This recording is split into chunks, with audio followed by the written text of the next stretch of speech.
Let's talk about the election this morning. The first presidential debate last night had plenty of fireworks between President Trump and former Vice President Joe Biden.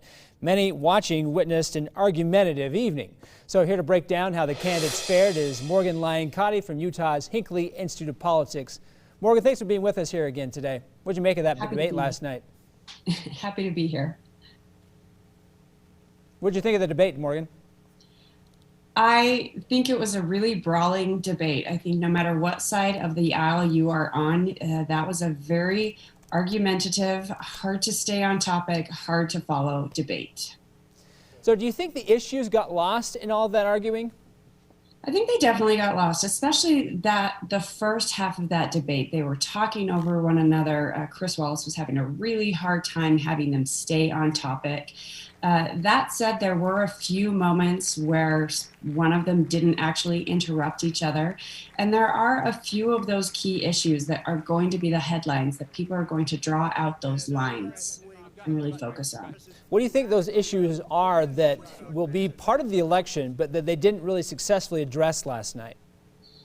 They tried to address the Supreme Court. That one got lost really quickly. They tried to address healthcare. Again, it got lost really quickly.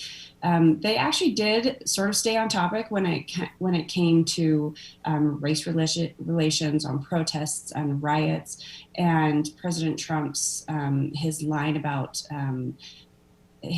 white supremacy. I think a lot of people are focusing on. I think those, and his line about the suburbs, people are really going to focus on those. You're going to see those.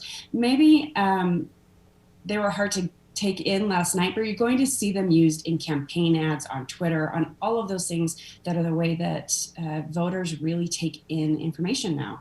You mentioned the Proud Boys and the white supremacists. Do you think that because the president isn't taking a harder stance on white supremacy, that will affect his reelection?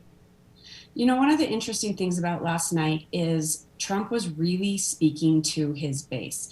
4 years ago in the debates, we saw him calling out to the Bernie Sanders supporters. We saw him doing those types of things. Last night, he really was speaking to his base. And for those that are supportive of that, that may have been a rallying cry. But these debates are also an opportunity to try to bring in those undecided voters, or those people who are just deciding whether or not they even want to vote. And some of that flash polling, those early indicators are showing that President Trump really was not reaching across the aisle. Former Vice President Joe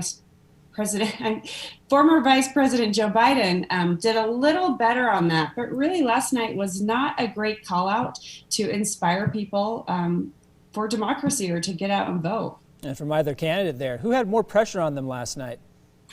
You know, I think Joe Biden had a lot of pressure on him last night. And in some ways it was because of these arguments that he was declined, that he had cognitive issues. The bar was set so low, but he came out ready to fight. He didn't get too rattled by all of the interruptions. There were a few times where you could tell he was frustrated, but you know, some of the analysis was saying that there were times where he certainly shot back and there were insults, but there were times where he even shut his eyes and tried to really focus. So I think Biden had a lot of pressure on himself last night, and he did the best he could to stay on topic and not get too rattled by all those interruptions. You could definitely tell he was frustrated when he told the president to shut up during the debate. Not something you usually hear. Yeah, you don't normally hear shut up. You don't normally hear name calling, and we heard that definitely last night. And can we end with, I know that now we shift to the vice presidential debate. That's happening right there at the University of Utah.